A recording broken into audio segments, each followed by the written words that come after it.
Madurai metro rail திட்டத்துக்கு மொத்தம் 38.21 hectare நிலம் கையகப்படுத்தப்பட உள்ளது என அதன் திட்ட மேலாண் இயக்குனர் எம். ஏ. சித்திக் தெரிவித்தார்.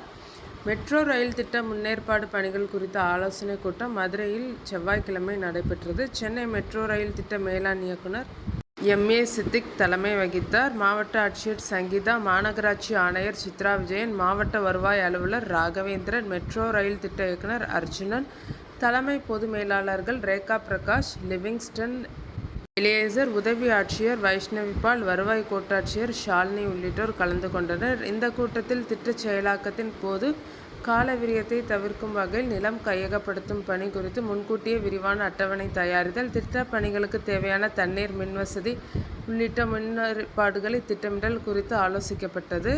கூட்டத்துக்கு பிறகு சென்னை மெட்ரோ ரயில் திட்ட மேலாண் இயக்குனர் எம். ஏ. சித்திக் செய்தியாளர்களிடம் கூறியதாவது: ரூபாய் 11,368 கோடியில் 32 கிலோமீட்டர் நீளமும் 26 ரயில் நிலையங்களையும் கொண்டதாக மதுரை மெட்ரோ ரயில் திட்டம் தயாரிக்கப்பட்டு தமிழக அரசின் பரிந்துரையுடன் மத்திய அரசின் ஒப்புதலுக்கு அனுப்பப்பட்டது.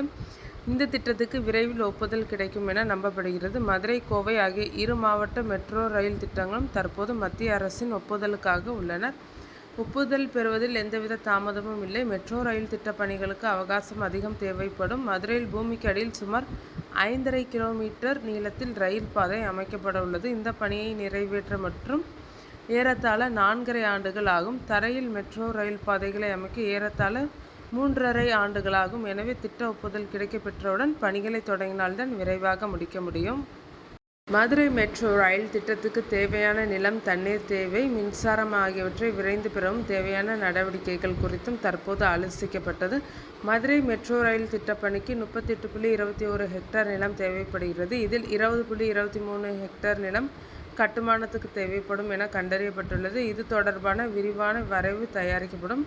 மதுரை மெட்ரோ ரயில் திட்டத்தில் எந்தவித மாற்றமும் இல்லை. கூடுதலான பகுதிகளிலும் இந்த சேவை தேவையெனில் விரிவாக்கம் செய்யும் வகையில்தான் இந்த திட்டம் தயாரிக்கப்பட்டுள்ளது. இந்த திட்டம் நிறைவேறும் போது மதுரை நகர்ப்புற போக்குவரத்து நெரிசல் கணிசமாக குறையும். மக்களுக்கான பொது போக்குவரத்து எளிதானதாக இருக்கும் என்றார். அதேபோல் மதுரையில் பாரம்பரியம் எடுத்துக்கொண்டால் மீனாட்சி அம்மன் கோவில்தான். ஆகையால் அந்த கோவிலில் இருந்து 100 மீட்டர் தள்ளிய மெட்ரோ ரயில் திட்டம் செயல்படுத்தப்படுகிறது. இந்திய தொல்லியல் துறை என்ன விதிகளை வகுத்துள்ளதோ அதன் அடிப்படையில்தான் மெட்ரோ ரயில் திட்டம் செயல்படுத்தப்படும். நிலத்தை துளையிட்டு மெட்ரோ ரயில் திட்டம் செயல்படுத்தப்படுவதால் இதில் வேறு எந்த ஆபத்துக்கும் வாய்ப்பில்லை. இந்த திட்டமானது பாதுகாப்பாக இருக்கும். ஏற்கனவே திட்டமிட்ட வழித்தடத்தில் தான் மெட்ரோ ரயில் பாதை உருவாக்கப்படும். அதில் எந்தவித மாற்றமும் செய்யப்படவில்லை.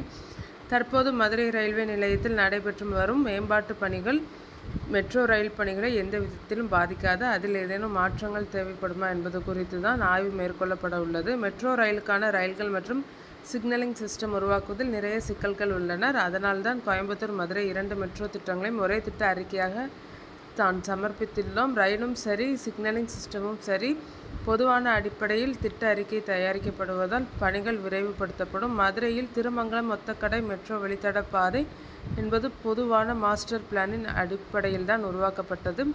சென்னையில் மெட்ரோ ரயில் பாதை அமைக்கும் போது பொதுமக்களின் ஒத்துழைப்பு நன்றாக இருந்தது. அதுபோலவே மதுரையில் இருக்கும் என நம்புகிறோம் என தெரிவித்தார்.